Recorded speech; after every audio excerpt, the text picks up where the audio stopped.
gice cyatambutse mu nkuru y'igikomere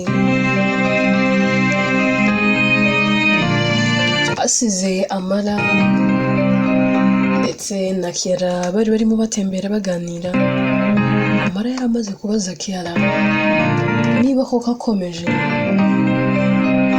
nangwa ari kugira ngo yivure ibikomere afite zarangira ababaje umutima umukunda. Munyemerere inkuru yafite ihere kuri abangaba bombi babiri. Kiara agira atya agahagarara. Amara ati none se kuhagaze? Ndati ndahagaze kugira ngo nsubize ikibazo warumbajije.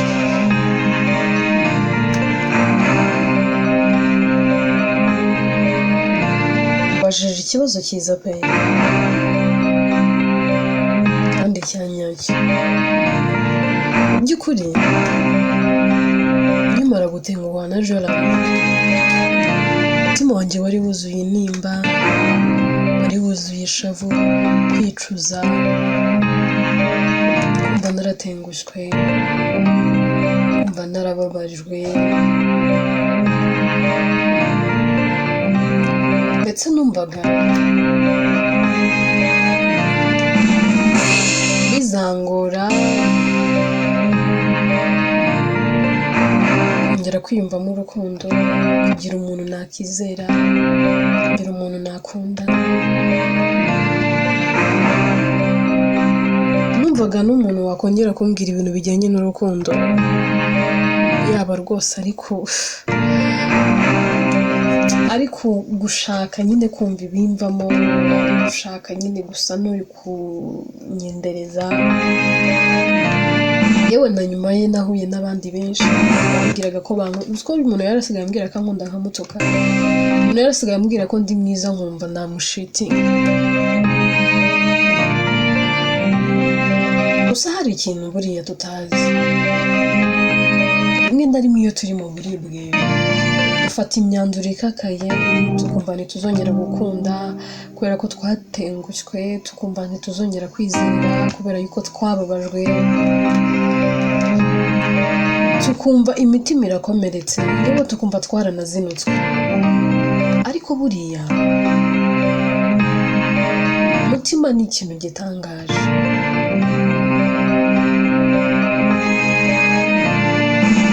Umutima ushobora kurenga bya bikomere na bwa buribwe na bwa bubabare, ukongera ugakunda kandi ukizera, ndetse ukanakunda udafite bwa bwoba, ukarenga bwa bwoba na cya cyizere gike, ukongera ukizera ukanakunda. Byose uzi impamvu se, nangwa uzi ikintu kiba kibyihishe inyuma? Icyo nicyo bita imbaraga z'urukundo. Abantu benshi bibeshya ku rukundo, ariko mu by'ukuri nta muntu n'uyu n'umwe uzi urukundo. Urukundo ni isomo rirerire pe, kuko umuntu agendeye kuvuga ngo narababajwe, naratengushwe, sinzongera kwizera, akabigenderaho,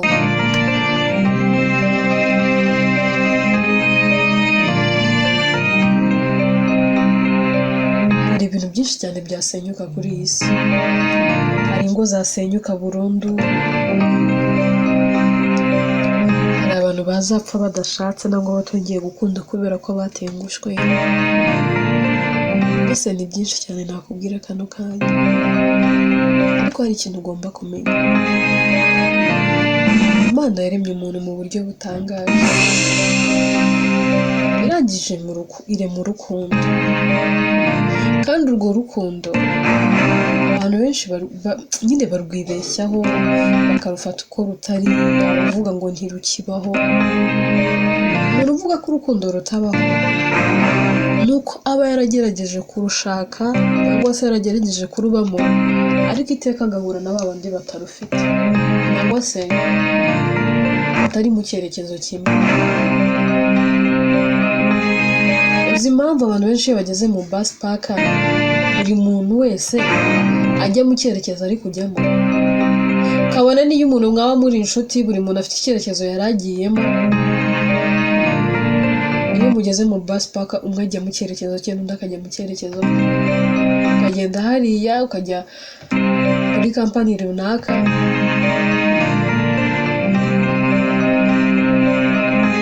ijyanye n'icyerekezo urimo. Ikindi kintu nshaka kugira ngo ubwire ni iki: abantu bahaguruka mu bus park buzuye,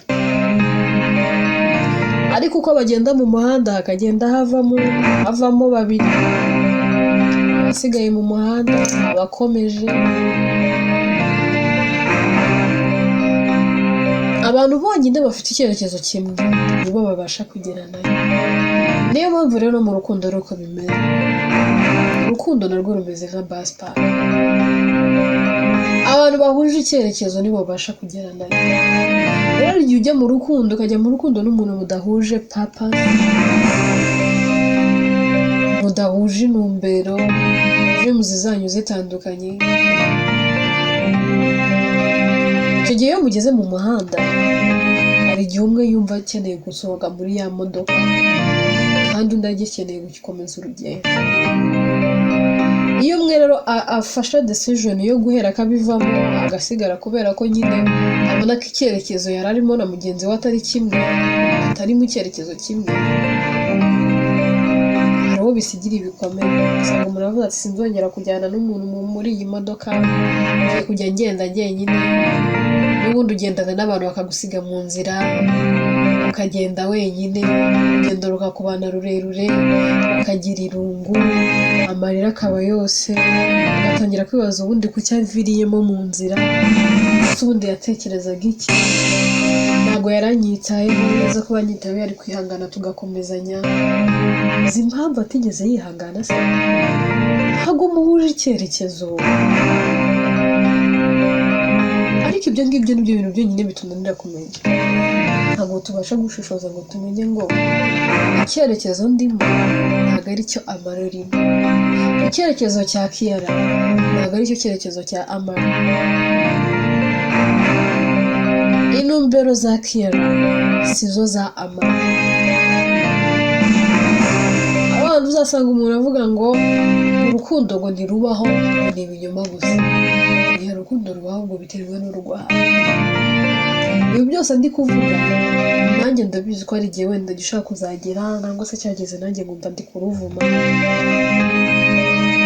Ariko mbere y'uko uvuga ngo urukundo ntirubaho, mbere y'uko uvuga ngo urukundo ni scam, banza wirengagize uburibwe bwose wanyuzemo kubera ko wa muntu yagusize, nangwa se kubera ko wa muntu mwatandukanye.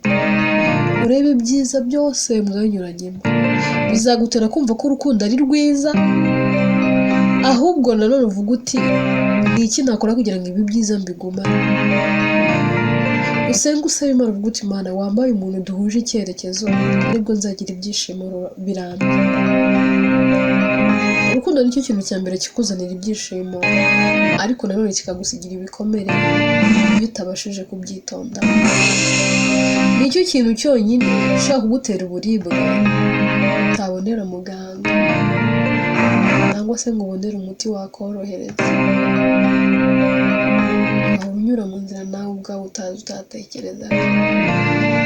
Iteka iyo uhora uhura n'ibinyoma mu rukundo, ugera aho ngaho ukumva ko gukundwa atari ibyawe, ukumva wabitamye wabirambiwe. Ariko iyo ugize chance ugahura n'uwo nyawe, nta nubwo wibuka bya bikomere byose, nta nubwo wibuka ko wenda Kiara mwigeze gukundana mugatandukana, nta nubwo wibuka ko wenda Amara yaje mu buzima bwawe agasiga nyine akubabaje. Ibyo byose urabyibagirwa completely. Ariko iyo wa muntu agize atya akagukomeretsa, akwibutsa n'ahandi hahise, na bya bindi wari waribagiwe bikongera bikagaruka. Rero twe tubayeho turi muri ibuka gusa. Ariko ikintu gitangaje, niyo waba ufite imyaka 100, niyo waba ufite imyaka 100, gusobanukirwa urukundo biragoye.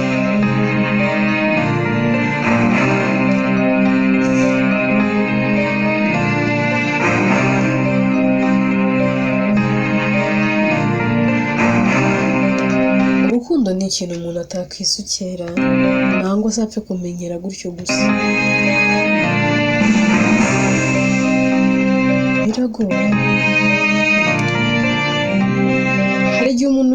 yahagarara nangwa se akicara akibeshya yuko hari ikintu azi ku rukundo, ariko nugenzura neza uzasanga koko mu kuri nta kintu n'ikintu na kimwe uzi, nta n'icyo uzigera umenya ku rukundo, kuko byo bihora bihindagurika.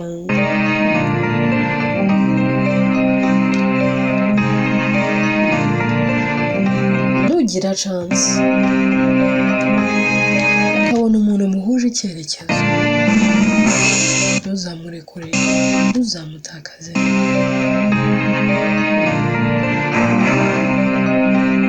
Amara akangira ikintu mubwira, sometimes ari igihe ujya mu rukundo kugira ngo wige ko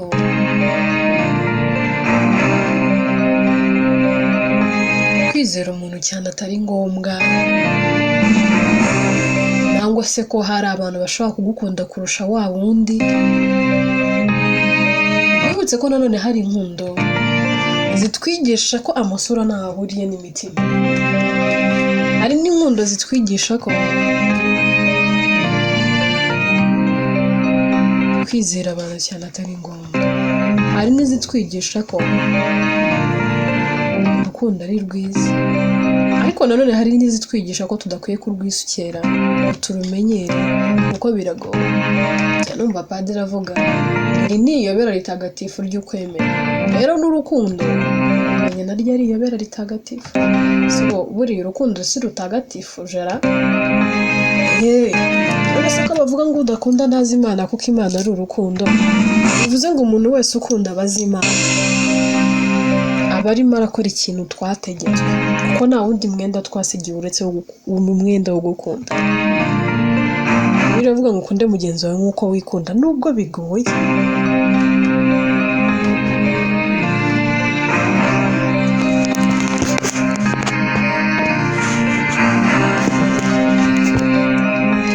Ariko uko byaba bigoye kose,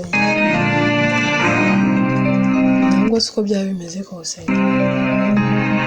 urukundo uko ruje ni kurutwara.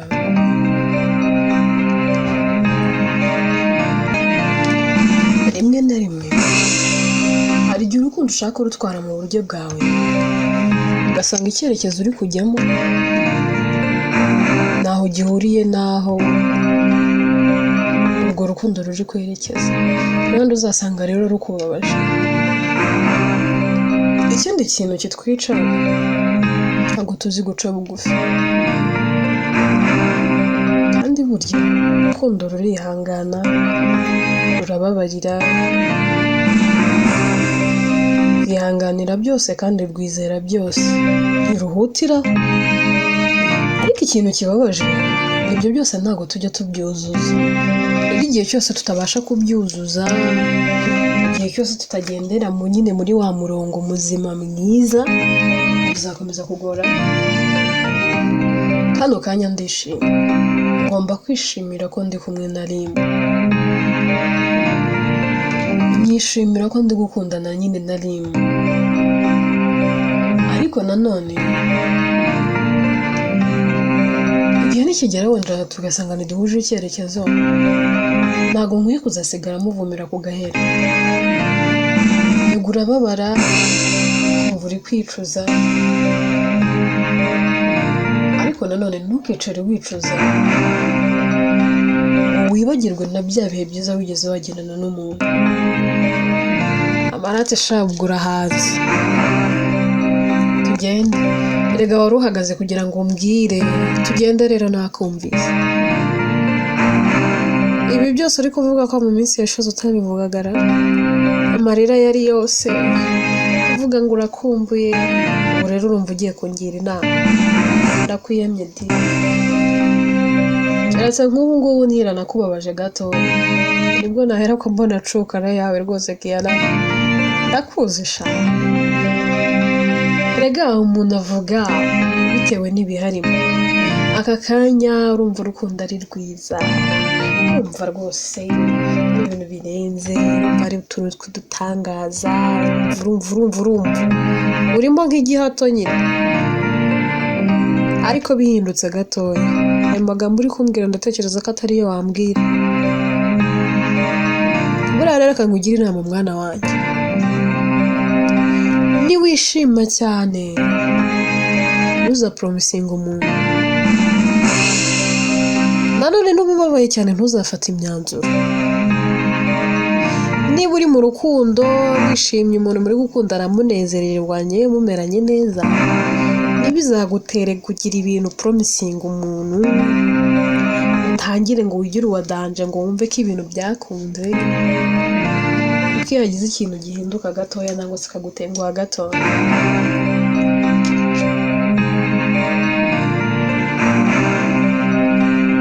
ibyo wiyumvagamo n'ibyo watekerezaga byose bihinduka impfabusa. Rero iyo mikino yawe ujya gushaka ahandi uyikina.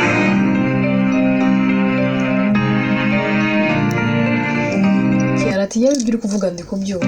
Rero umuntu iyo ari mu rukundo avuga ibintu byiza gusa, none yagize gutya akaruvamo avuga amagambo y'agahinda gusa. So rero reka nenjoyinga igihe mfite ninezererwemo, ubwo nyine n'igihe cy'agahinda ni cyiza uzantega amatwi nk'uko uneze amatwi yo kumva ibyiza. Amarati se ngiye n'igihe uzaba ubabaye sha nzagutega amatwi pe, n'igihe uzaba uri kwiciraguraho utukana ngo urukundo ni rubi, urukundo ntirubamo, ariko ubundi by'ibyerekezo navugaga ni ibiki, nzaba mbari kugutega amatwi. Naho ngiye I'll always be there for you, and I'll always be here.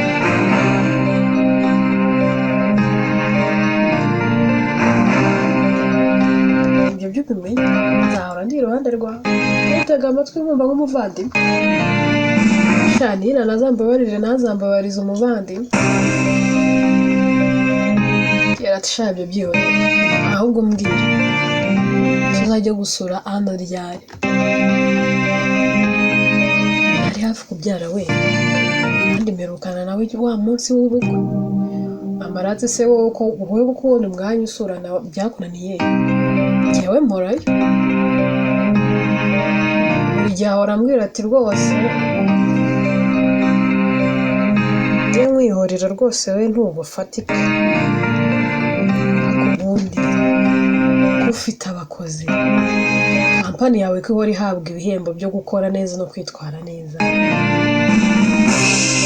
n'ubundi ko udahari abakozi bawe bakora neza kuko bakwikundira, abantu bose k'akazi bakagira kabo, wajya ufata n'igihe cyo kuruhuka nkabura ukananezera. Ndabwira ibifaranga byose ufite ubikoze kumara iki kutabyenjoyinga? Natuguraje buzanye ibintu bya enjoyment, time se ndayifite, turabifite ahubwo nuko utayikoresha. Watwigezeho wadanje watwimye umwanya, wari ufite ubwoba bwa Simon, azagukora iki? Simon ni Simon,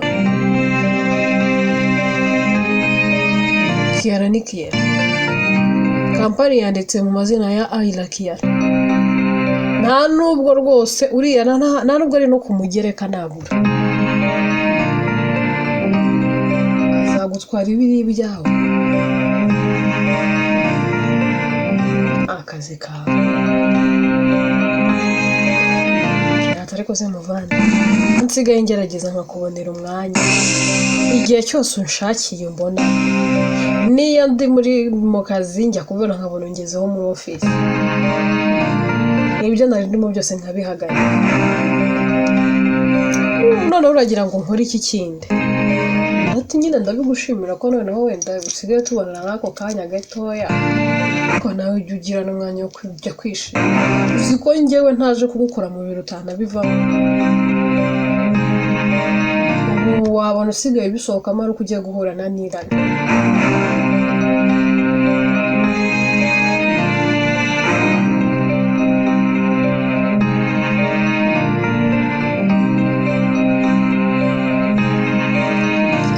Waretse ngakora ngifite imbaraga.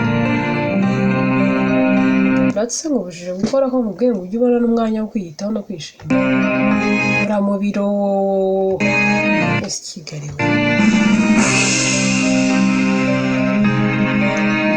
Ndetse ubu turi no gutembera. Maratse ubundi biheruka ryari ariko ye wabonye n'ugushoboye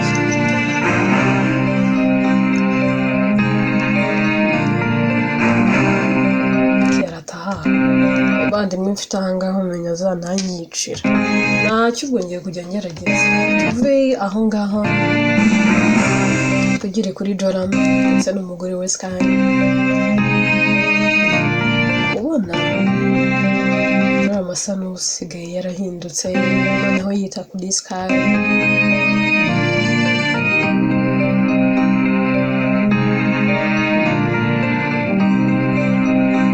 agakunda kumuhamagara amubaza uko ameze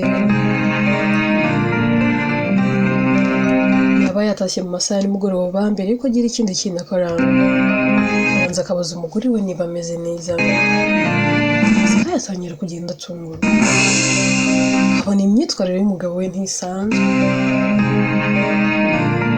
akabona atangiye kujya amubwira ko amukunda akambwira ati ndakwinginze jya wiyitaho hagize ikintu kikubaho kibi ntabwo nakwibabarira ntabwo nabyihanganira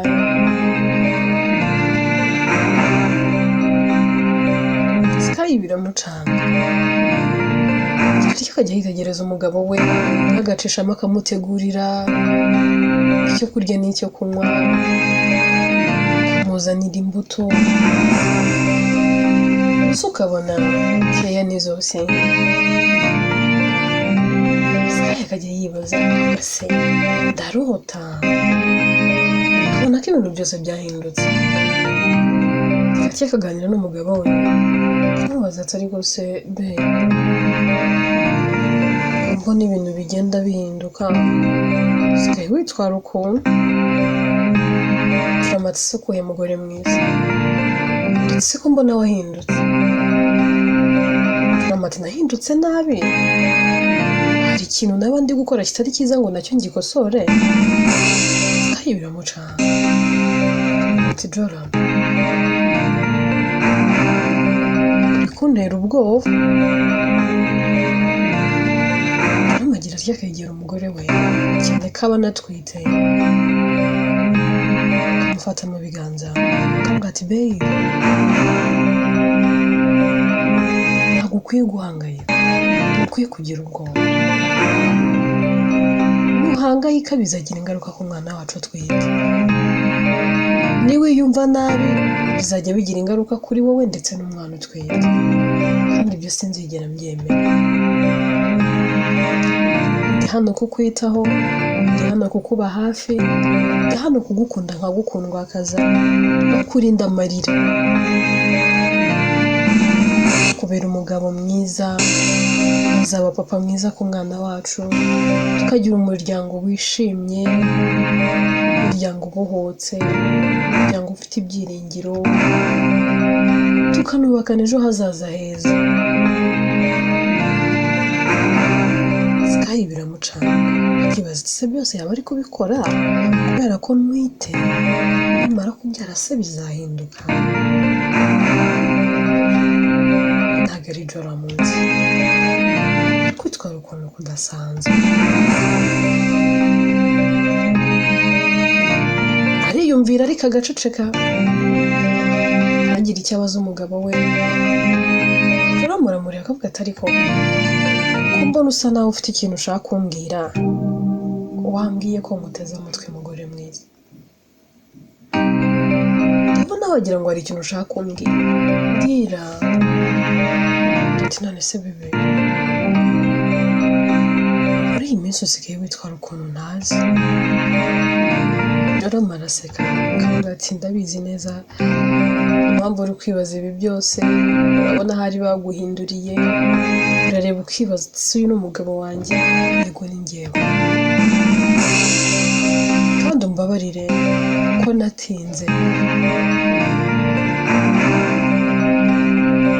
natinze kuguha ibyo nari nkwiye kuguha umbabarire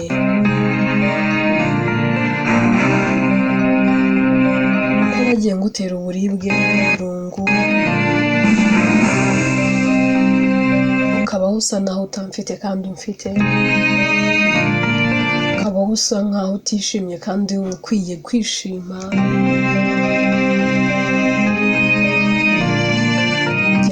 dukwiye kubaka umuryango mwiza, umuryango wishimye. Niyo mpamvu ubona ndi gukora ibi byose. Sky ahera ko yibaza avuga ati sema ibi bintu bizahoraho, bizaramba, ni by'igihe gitoya. Se kuko nizere ko Rama ari kunkunda? Nizere se ko noneho mufite? Ngo ndeke gushuka umutima wanjye.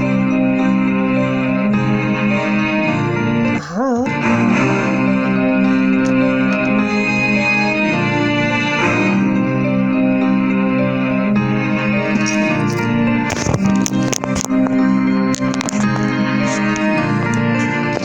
Sky akomeza kwibaza ibibazo byinshi ariko adafitiye igisubizo.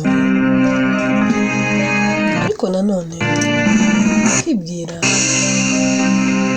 ahari wenda mana niba ari n'iby'igihe gito bizagera bigahinduka, wenda akaba ari kubikora kuko ntwite, akaba ari kunyitaho kubera ko mutwitiye imfura. Reka mbyendurayinge nyine nibinahinduka nabura nzishimire ko hari igihe umugabo wanjye yigeze kunyitaho.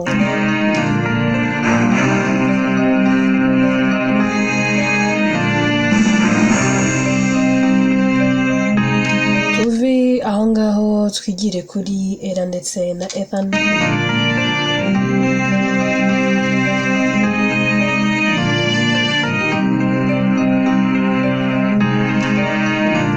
Ella aba arimo avugisha umugabo amubaza ati ariko se ndumva hari ikintu nshaka kubaza. Ethan ati mbaza.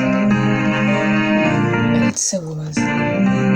Tuzakomeza kubana muri ubu buzima kugeza ryari?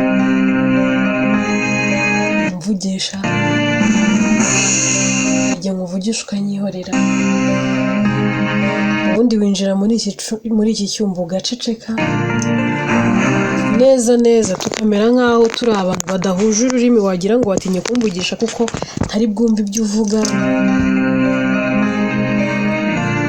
Gerageza kukuvugisha ukanyihorera, ese ntubura cyandakariye? Basi nta nubwo ushobora kwijijisha, nta nubwo wanakihangana, basi nta nubwo wanambabarira. Ethan ati Ella, hari ikintu kitari muri uru rugo? Ati ntacyo. Uba wariye se? Ati mba nariye. Si uba wanyweye se? Ati yego. Hari ubwo wari wifuza umwenda mwiza nangwa urukweto rwiza ngo urubure? Ati oya. Wari waburara nangwa ngo ubwirirwe? Ati no. Gute ntabwirirwe? Ni ibintu byose biba bihari.